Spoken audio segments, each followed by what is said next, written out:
Oke, halo teman-teman semua, kembali lagi di channel Jolin Auratu, channel yang tidak jelas isinya.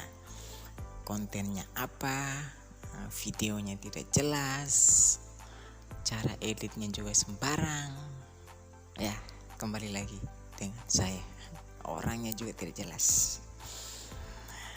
Sesuai topik, di sini saya mau menceritakan atau memberi informasi kepada teman-teman semua tentang bagaimana kalau kita kuliah di Bali.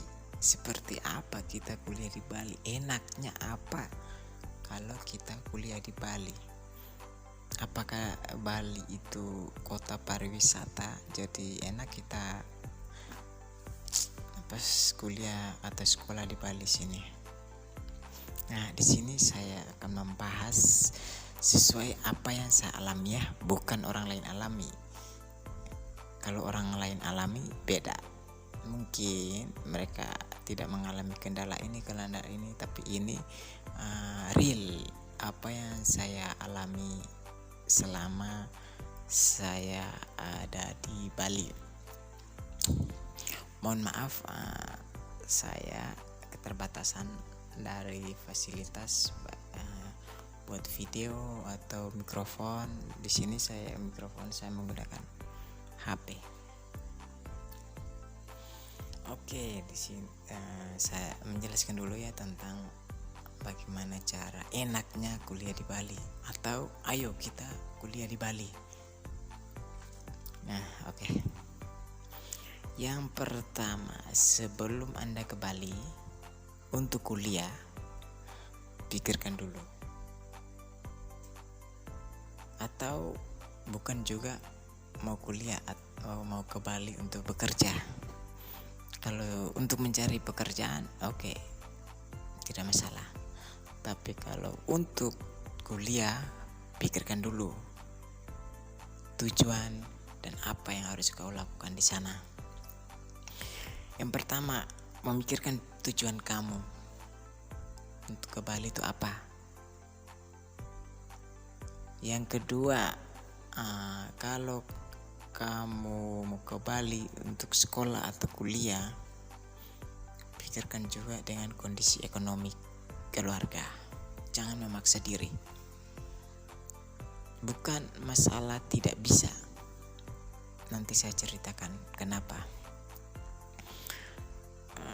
Itu yang tadi, bahwa harus pikirkan dulu tujuan kamu. Oke, kalau secara saya pribadi, ini saya menceritakan tentang pribadi saya. Itu tahu semenjak SMA, karena saudara saya sudah ada di Bali sini, saya memikirkan tujuan saya dulu. Apakah saya kuliah atau bekerja? Dan di saat itu, waktu itu saya benar-benar bisa dikatakan orang yang tidak mampu secara finansial untuk melanjutkan tingkat pendidikan yang lebih lanjut. Maka saya berpikir, seandainya saya kuliah di Kupang untuk wilayah NTT, atau keluar dari NTT, contohnya di Jawa, yaitu di Jogja, Malang, Surabaya, sempat berpikir begitu. Dengan demikian, karena situasi kondisi ekonomi yang sangat buruk, ya sudah, saya memutuskan untuk merantau ke Bali. Dan bukan hanya tujuan untuk merantau, saya sudah planning semuanya. Oke, saya ke Bali bekerja, tapi saya harus kuliah. Salah satu caranya saya harus bekerja dulu baru bisa kuliah. Nah, saya pada tahun 2017 saya langsung ke Bali. Waktu itu saya belum berpikir untuk kuliah. Memang saya sudah nekat untuk kuliah, tapi saya harus menyiapkan benar-benar matang dulu, karena kalau dikatakan tidak ada biaya untuk kuliah. Di sini ya, ini apa? Saya dari Bali ke sini. Dari kampung ke Bali bekerja. Ini cerita tentang pengalaman saya ya. Untuk bagaimana saya bisa hidup di Bali, bisa kuliah dan bekerja. Beda juga ya ini, kalau mungkin pengalaman orang lain beda dengan pengalaman saya. Saya pertama itu saya kuliah. Saya datang, saya langsung cari pekerjaan. Lamar sana lamar sini. Saudara saya sudah bekerja di bandara. Nanti bisa lihat video sedikit cerita, lihat link di atas, cerita tentang pengalaman di bandara. Karena saudara saya sudah bekerja bandara, karena di sana bisa dikatakan kerjanya butuh tenaga atau butuh, ya istilahnya kerja kasar lah, sebagai porter di bandara. Jadi saudara saya itu tidak mau kalau saya bekerja di situ, biar saya cari pekerjaan lain. Saya lamar ke sana kemari, kalau tidak dapat pekerjaan, belum diterima. Akhirnya saya kembali lamar di tempatnya saudara saya.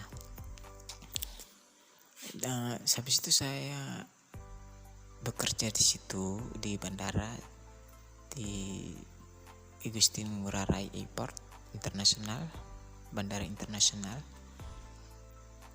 Saya bekerja di situ karena saya sudah planning, saya harus bekerja dulu baru bisa kuliah. Kalau saya langsung kuliah memang langsung down karena ya masalah finansial. Akhirnya saya bekerja dulu. Saya bekerja itu selama 1,5 tahun kalau tidak salah. Pokoknya 1 tahun lebih lah. Setelah bisa bekerja untuk menyamakan segala sesuatu. Hal yang pertama yang saya perlu siapkan adalah, kalau saya ke Bali, saya bekerja sambil kuliah. Kalau mau bekerja dan sambil kuliah, yang paling utama adalah menyiapkan transportasi. Jujur, kalau di Bali secara yang saya alami, bukan orang lain alami, kalau itu transportasinya itu sangat sulit. Bukan sulit apa maksudnya, untuk kayak angkutan umum itu agak sulit ya. Mungkin saja saya juga kurang tahu ya, karena kota pariwisata jadi tidak ada angkutan kayak di tempat-tempat lain, kayak di Kupang atau di NTT itu orang bilang bemo. Di sini angkot tuh bener ada tapi tidak sebanyak dan sebagus yang kita lihat. Angkot tuh hanya ya hitungan jari sih, jarang sekali, bahkan tidak ada angkot itu. Makanya kenapa dikatakan kalau kita tinggal di Bali itu setidaknya kita harus memiliki kendaraan transportasi dulu, karena kita kemana-mana itu sulit. Masa harus pakai Gojek tiap hari? Berapa uang kamu, gaji kamu kalau tiap harinya pakai Gojek? Ya, itu yang saya pikirkan pertama, itu transportasi. Habis saya menyiapkan, selama 1 tahun saya harus berusaha untuk mendapatkan uang membeli motor. Itu tahun pertama. Habis tahun yang berikutnya, 2 tahun saya bekerja baru bisa kuliah. Sebenarnya bisa tahun pertama langsung kuliah juga bisa, karena ya benar-benar ya bisa dikatakan tidak ada uang untuk daftar atau biaya kuliah. Makanya harus benar-benar dipersiapkan secara matang. Setelah saya bekerja di sana, harus membeli motor dulu. Untuk diingatkan untuk semua orang yang ke Bali atau yang mau kuliah di Bali, itu hal yang paling utama itu transportasi. Karena di Bali itu transportasinya susah sekali. Kalau kamu tidak ada motor atau kendaraan, itu kamu susah kemana-mana. Mengharapkan teman atau hanya dengan Gojek bayangkan Gojek tiap hari, uang berapa yang kau keluarkan? Itu memang di Bali kota pariwisata, kota yang bagus, kita bisa jalan-jalan kemana, ke sana kemari memang, tapi butuh uang, tidak sembarang. Oke ya, habis itu saya lanjutkan, ini hanya cerita saja. Jadi harus yang utamakan itu saya siapkan kendaraan dulu. Tahun yang berikutnya 2018 saya mengumpulkan uang, dan 2019 baru saya mulai daftar kuliah. Nah, itu yang pertama, yaitu masalah transportasi. Harus benar-benar disiapkan dulu kalau kamu mau bekerja dan sambil kuliah. Terus yang kedua adalah kalau kamu mau kuliah dan sambil bekerja, memilih kampus. Jangan tidak sembarang memilih kampus loh. Kamu kalau bekerja sambil kuliah, memilih kampus itu yang pertama, akreditasinya bagus. Itu akreditasi. Jurusan kamu apa? Habis yang kedua adalah karena kamu kuliah sambil kerja, adalah mencari kampus yang waktu kuliahnya itu fleksibel antara kuliah dan kerja, itu bisa. Karena di kampus ada kampus-kampus yang jam kuliahnya itu tidak menentu, karena ya tergantung dari dosen. Kalau kadang kan dosen bilang hari ini kita kuliah ya jam ini, jam pagi, jam sore ya.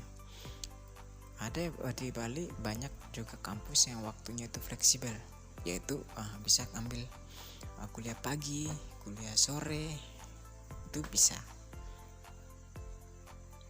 Ada yang ya tergantung dosen. Jadi salah satunya itu memilih waktu yang fleksibel. Itu waktu itu harus. Kenapa? Karena kamu kuliah sambil bekerja itu harus benar-benar mengatur waktu. Jangan sampai mengorbankan salah satunya, yaitu kamu kuliah tapi mengorbankan pekerjaan. Akhirnya kamu dianggap tidak fokus dengan pekerjaan kamu. Terus yang kedua adalah kamu memilih bekerja, akhirnya kamu mengabaikan kuliah kamu. Ini jujur ya, banyak teman-teman saya itu kuliah sambil bekerja itu tidak memilih waktu yang fleksibel. Benar loh, tidak memilih waktu yang fleksibel, dimana saat jamnya kuliah mereka masih kerja. Itu kalau jujur bagi saya itu kayak ya sia-sia lah, kayak tidak menganggap bahwa kuliah itu penting. Padahal kamu sudah membuang uang, membayar, iya tahu bahwa kamu uang kamu sendiri, kamu yang bekerja untuk cari uang untuk membiayai diri kamu. Tapi ingat, hak dan kewajiban itu harus dipenuhi. Jangan meninggalkan tanggung jawab. Jadi banyak yang biasanya banyak ya yang begitu. Jadi mengorbankan salah satu untuk mengikuti yang satu. Itu pemilihan waktu. Habis itu untuk biaya hidup, yang berikutnya adalah biaya hidup. Biaya hidup di Bali menurut saya seperti biasa.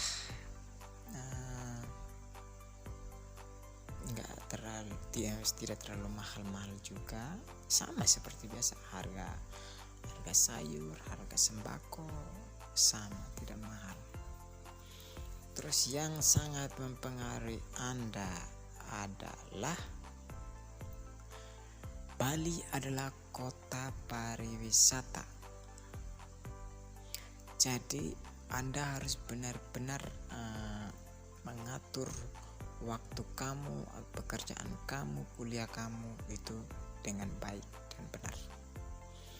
Karena Bali kota pariwisata, pasti saja ada ajakan, ada niat oh saya mau ke tempat ini, saya mau ke tempat ini.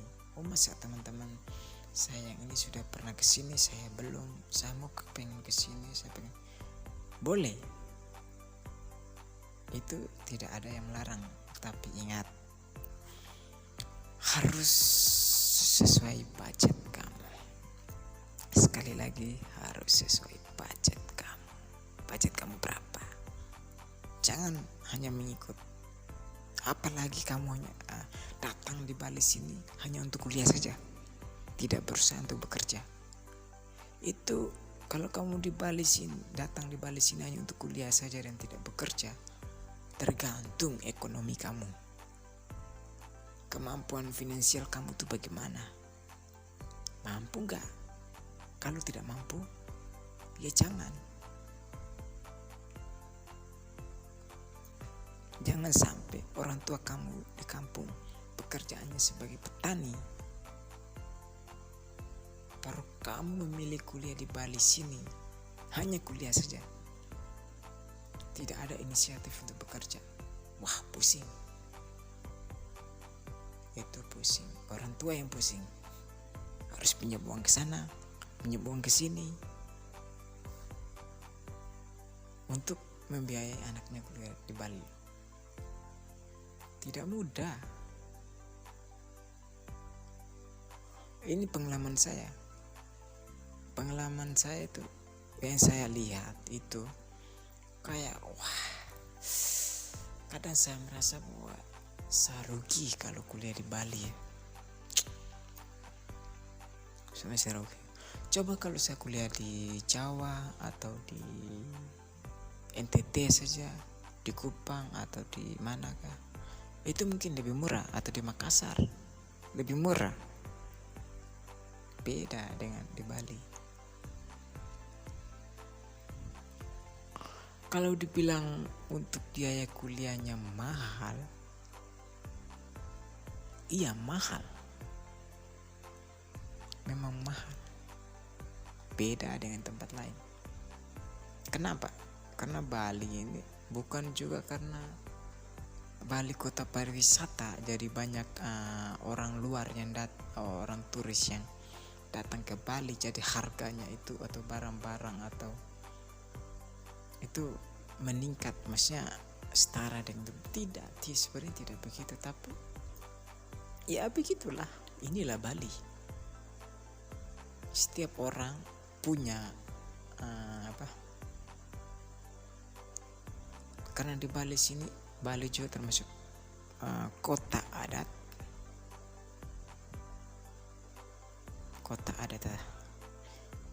dan terutama adat Hindu. Adat dengan agama itu menyatu, tradisi budayanya itu sangat kuat, jadi tidak sembarangan. Kalau dibilang kota ternyaman, iya, di Bali ternyaman. Kota yang sangat merasakan benar-benar kultur, budaya, tradisi itu dipertahankan dari dulu sampai sekarang. Ya. Nah, sudah sampai di mana tadi? Saya jadi lupa nih. Itu tentang biaya hidup. Biaya hidup sebenarnya tidak mahal bagi saya. Kalau kamu berusaha. Kalau kamu berusaha sebenarnya tidak mahal untuk biaya hidup.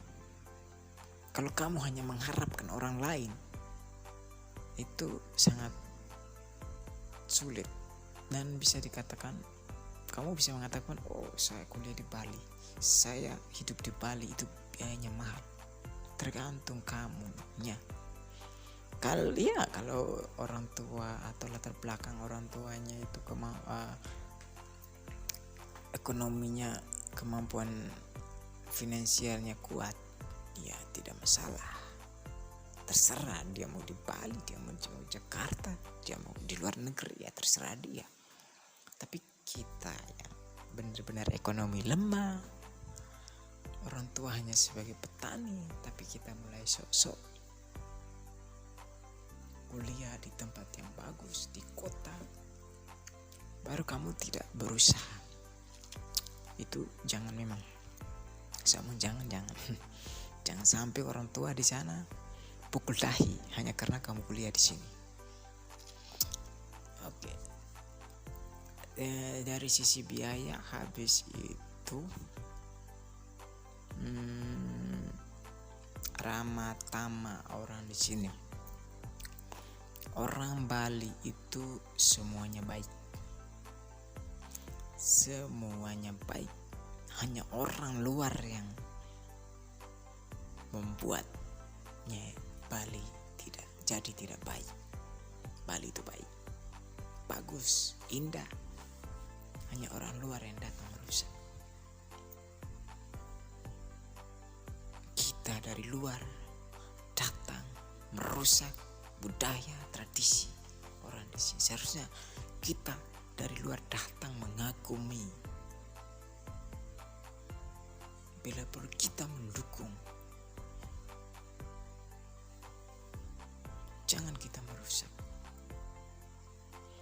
Tapi ya tergantung orang sih. Kadang orang berpikir, wah orang Bali itu begini, orang Bali itu begini. Woi, kamu hidup di tanah orang. Setiap daerah itu punya tradisi dan kebudayaannya.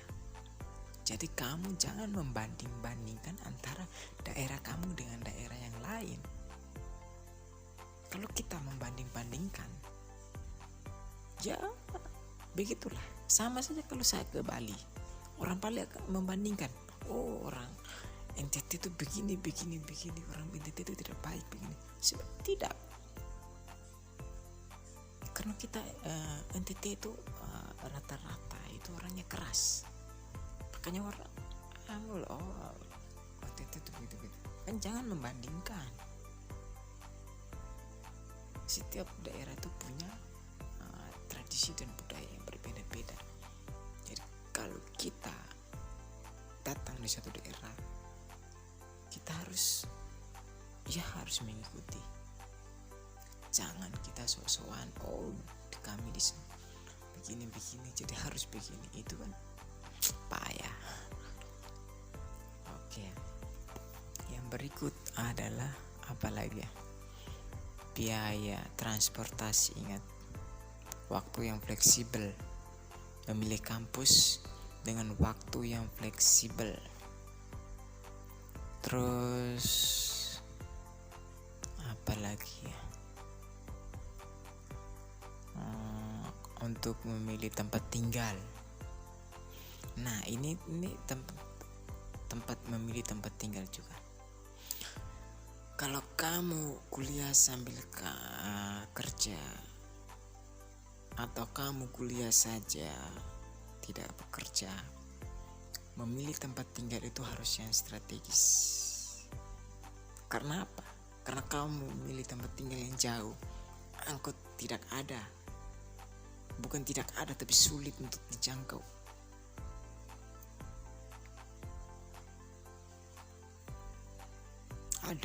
Ada transportasi umum di Bali, ada bis Sarbagita dengan Red Bus atau Metro Dewata atau itu tapi hanya jalur-jalur tertentu saja. Tidak semua jalur-jalurnya itu diakses semuanya, tidak. Jadi harus memilih tuh kampus yang dekat. Tempat tinggal yang dekat. Habis itu apa lagi?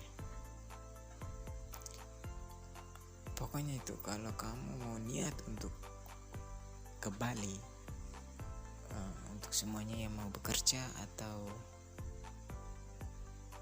kuliah, silakan datang. Welcome to Bali.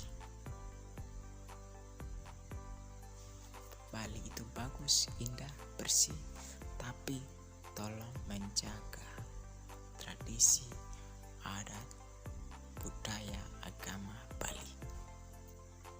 Itu yang harus ditanamkan. Dulu kita datang di Bali itu tidak sembarangan. Kita harus punya identitas lengkap. Dan di Bali itu kita tinggal di kos, entah mahasiswa atau pekerja, itu hampir tiap bulan itu ada razia. Ada satu namanya pecalang, yaitu itu tugas keamanan untuk Banjar, namanya Banjar tuh kayak lingkungan gitu. Itu pecalang itu kayak linmas, tapi bukan linmas juga sih. Linmas ada ya, ada linmasnya juga, tapi ini ada pecalang keamanan khusus desa adat punya. Nah itu ada rahasia tiap kos-kosan. Kamu harus punya identitas lengkap. Kamu datang harus Bali, harus melaporkan diri, punya kartu domisili. Harus punya, kalau tidak kamu ditahan. Dulu. Sekarang juga masih. Jangan bilang tidak ada. Jadi itu yang harus diperhatikan. Siapkan identitas Anda lengkap. Welcome to Bali. Bali akan menyambut Anda dengan keindahan alamnya, kulturnya. Orang Bali selalu welcome siapa saja yang mau datang mengunjungi Bali. Tidak masalah, asalkan dia menjaga, mencintai kultur yang ada di sini.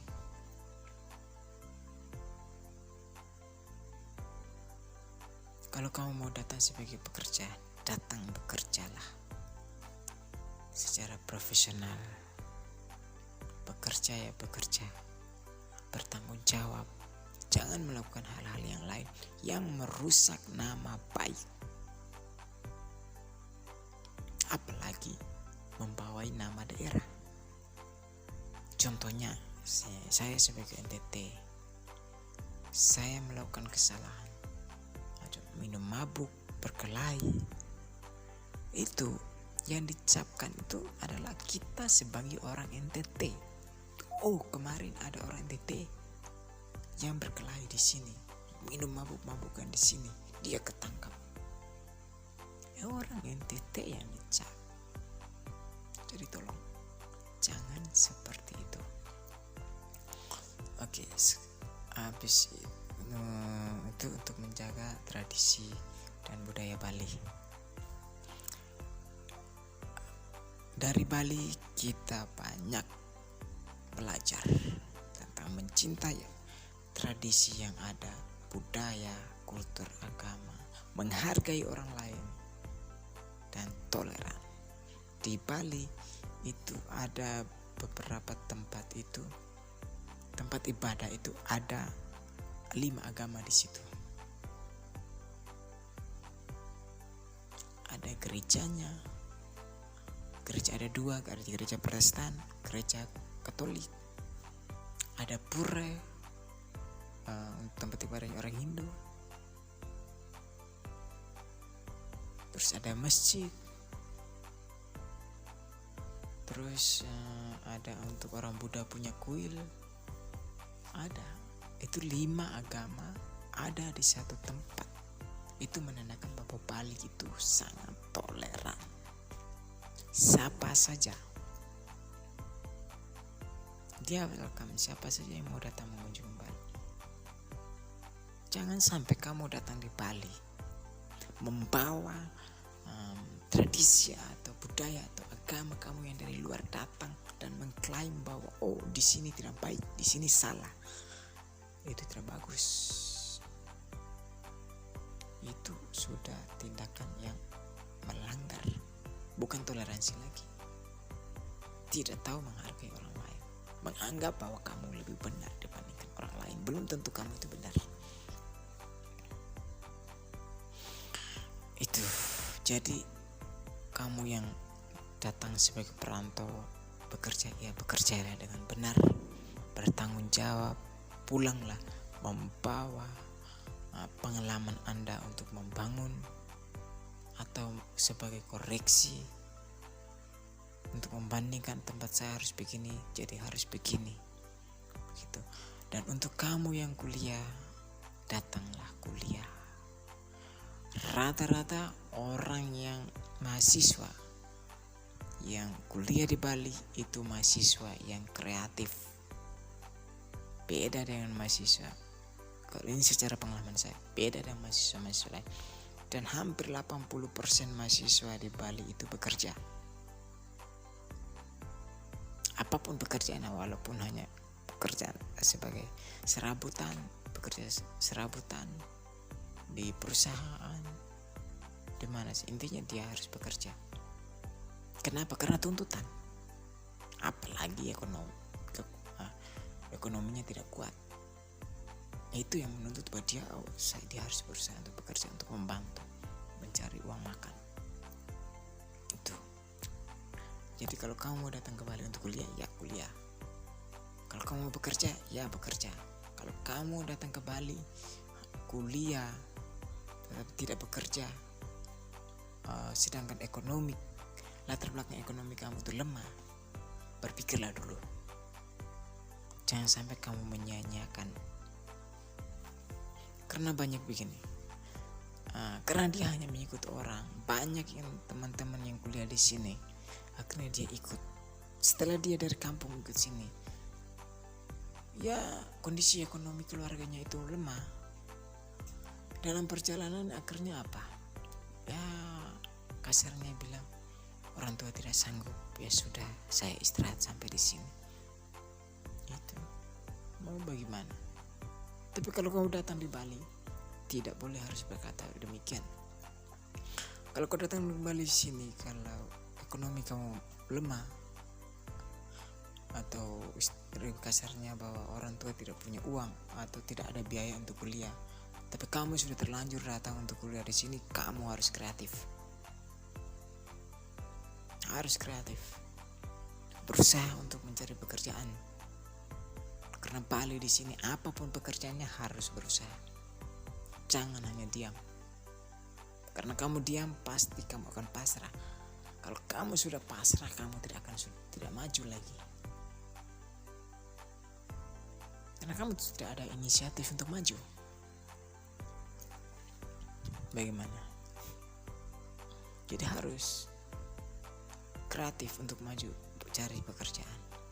Pekerjaan itu tidak selamanya harus bekerja di perusahaan, di instansi-instansi yang ternama. Bukan. Apapun pekerjaannya, nikmati. Yang penting ada hasilnya. Itu kalau kamu mau datang kuliah di Bali. Apalagi orang Bali. Orang Bali sejak SMA saja dia kuliah. Sejak SMA saja dia sekolah, dia sudah bekerja.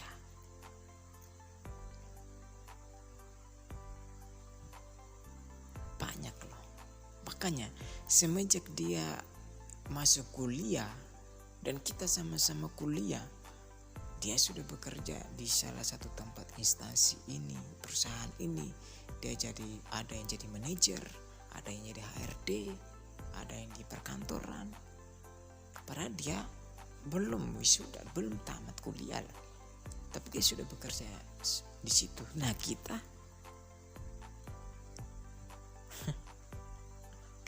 blank, tidak tahu apa-apa. Mau kerja di sini, wah kemampuan hanya segini, skill kita tidak ada.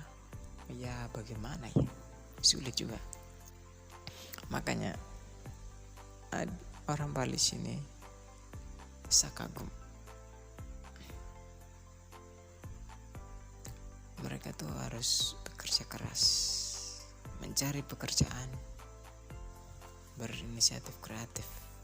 Ya, karena untuk pekerjaannya Bali banyak lowongan kerja karena pariwisata, terutama pariwisata. Kalau kamu mau bekerja yang lebih bagus lagi, asah ke skill kamu. Yang pertama itu English komunikasi, itu harus wajib. Baru mulai ke skill kamu apa. Itu. Ya mungkin hanya itu saja dulu yang saya bisa ceritakan. Kalau mau lebih lanjut atau mau menceritakan apa tentang di Bali, silakan komentar biar saya bisa membahas di sini. Tapi hanya ini bukan kebenarannya, kebenarannya bukan demikian, atau mungkin saja itu benar. Ini hanya berdasarkan pengalaman saya, apa yang saya alami, berbeda dengan orang lain alami. Mungkin saja orang lain alami, wah itu yang si Jolin omong tuh ngawur, memang saya omong sembarang. Jadi ya salah, saya juga mengaku, itu salah, berarti saya kurang pengetahuan. Kalau benar ya syukur, kalau salah ya di komentar saja. Oh nanti harus begini. Oke, hanya itu saja dulu. Sekian dan terima kasih sudah menonton. Bye.